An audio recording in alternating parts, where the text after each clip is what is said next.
بسم اللہ الرحمن الرحیم۔ السلام علیکم ورحمۃ اللہ وبرکاتہ۔ اللہ کی یاد اور شیطان کی چال۔ ایک شخص ہر روز رات کی تنہائی میں اللہ کا ذکر کیا کرتا تھا۔ اس کام میں اس نے کبھی ناغہ نہ کیا تھا۔ ایک دن شیطان نے اس کے دل میں وسوسہ ڈالا کہ اے شخص، تو ہر روز رات کو اللہ اللہ کرتا ہے اور ایک مدت گزر گئی اس کام کو کرتے ہوئے، لیکن کیا کبھی ایک بار بھی اللہ تعالیٰ کی بارگاہ سے جواب میں لبیک ہوئی ہے؟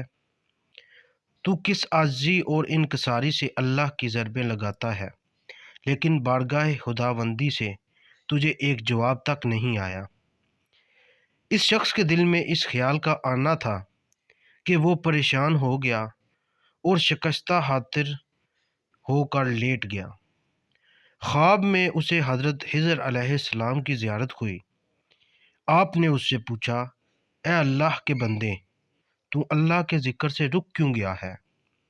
کہنے لگا، میں تو ہر روز اللہ اللہ کرتا تھا، لیکن جواب میں میرے پاس لبیک نہیں آیا،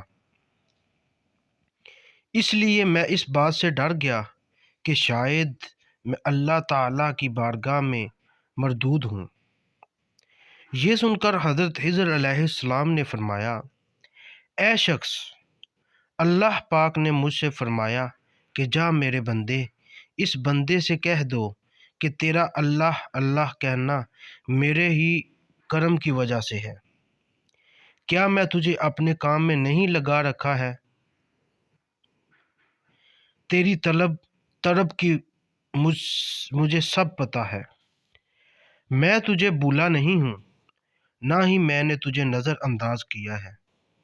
تیری ہر پکار پر اور ہر بار اللہ کہنے پر میں تجھے 1000 بار لبیک لبیک کہتا ہوں۔ تجھے یہ سوچ، یہ عمل، یہ طلب میں نے ہی دی ہے اور میں نے ہی تجھے اس کام پر لگایا ہے، اور اصل میں تجھ سے زیادہ مجھے ہی تیرا اشتیاق و شوق ہے۔ اس شخص نے یہ خواب دیکھا تو ہڑبڑا کر اٹھ بیٹھا اور فوراً صدقے دل سے تائب ہوا اور پھر دوبارہ اللہ تعالیٰ کے ذکر میں مشغول ہو گیا۔